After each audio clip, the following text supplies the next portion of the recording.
Hello बच्चों, चलिए प्रश्न पढ़ते हैं। प्रश्न दिया है यूनिपोर्ट, सिमपोर्ट तथा एंटीपोर्ट को परिभाषित कीजिए। क्या इन्हें ऊर्जा की आवश्यकता होती है?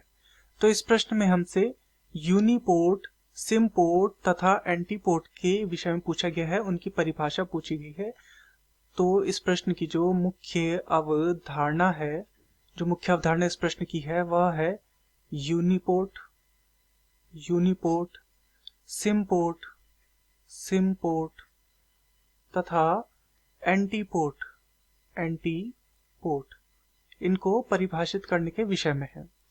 तो चलिए इन्हें एक एक करके जानते हैं कि ये क्या क्या होते हैं।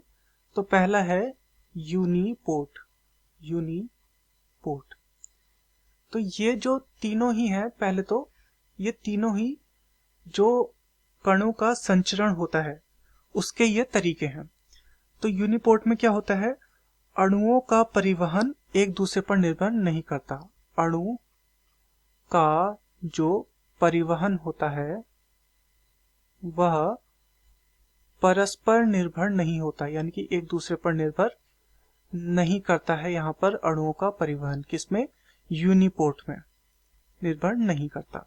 अर्थात इसका मतलब क्या है कि स्वतंत्र रूप से यहाँ पर अणु क्या करते हैं, एक एक अणु स्वयं में क्या होता है, स्वतंत्र होता है और स्वतंत्र रूप से अणु कोशिका झिल्ली के आर पार गति करते हैं। स्वतंत्र रूप से अणु कोशिका झिल्ली के कहने का मतलब है कि झिल्ली के आर पार गति करते हैं, तो ये कहलाता है यूनिपोर्ट। दूसरा है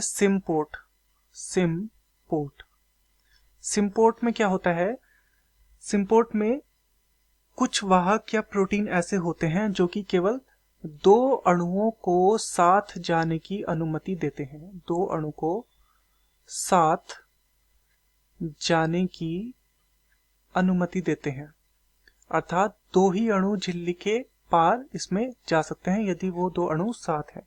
तथा इसमें ध्यान देने वाली बात यह है कि इन दोनों अणुओं की जो गति होगी वो एक ही ओर को होगी, एक ही दिशा में होगी, यानी कि दोनों अणु एक ही दिशा में जा रहे होंगे। अगर दोनों अंदर की ओर जा रहे हैं तो दोनों ही अंदर की ओर जा रहे होंगे, ऐसा नहीं कि एक अंदर एक बाहर की ओर जा रहा होगा। दोनों की गति एक ही दिशा में होती है। अगला देखते हैं, अगला है एंटीपोर्ट। तो एंटीपोर्ट में क्या होता है, एंटीपोर्ट में भी दो अणु की गति होती है, परंतु ध्यान देने वाली बात यहाँ पर यह है कि इनकी गति विपरीत दिशा में होती है। विपरीत दिशा में इनकी क्या होती है, गति होती है। तो ये होता है एंटीपोर्ट गति। अब ये जो तीनों ही गतियां हैं ये तीन प्रकार हैं। ये तीनों ही प्रकार हैं किसके, ये तीनों प्रकार हैं सुसाध्य विसरण। तथा जो सुसाध्य विसरण होता है उसमें ऊर्जा की आवश्यकता नहीं होती, ऊर्जा आवश्यक इसमें नहीं होती है।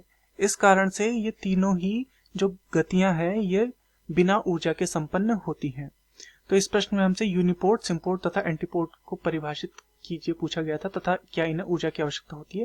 तो यूनिपोर्ट ऐसी गति है जहां पर स्वतंत्र रूप से एक एक अणु झिल्ली के आर पार गति करते हैं। सिमपोर्ट ऐसी गति है जहां पर दो अणु एक साथ जाते हैं परंतु दोनों की गति एक ही दिशा में होनी चाहिए। तीसरा एंटीपोर्ट, दो अणुओं की गति है ये भी, परंतु दोनों अणुओं की विपरीत दिशा में गति है। और जो प्रश्न का दूसरा हिस्सा है कि क्या इन्हें ऊर्जा की आवश्यकता होती है, तो नहीं, इन्हें ऊर्जा की आवश्यकता नहीं होती है। मैं आशा करता हूं आपकी यह समझ में आया होगा। धन्यवाद।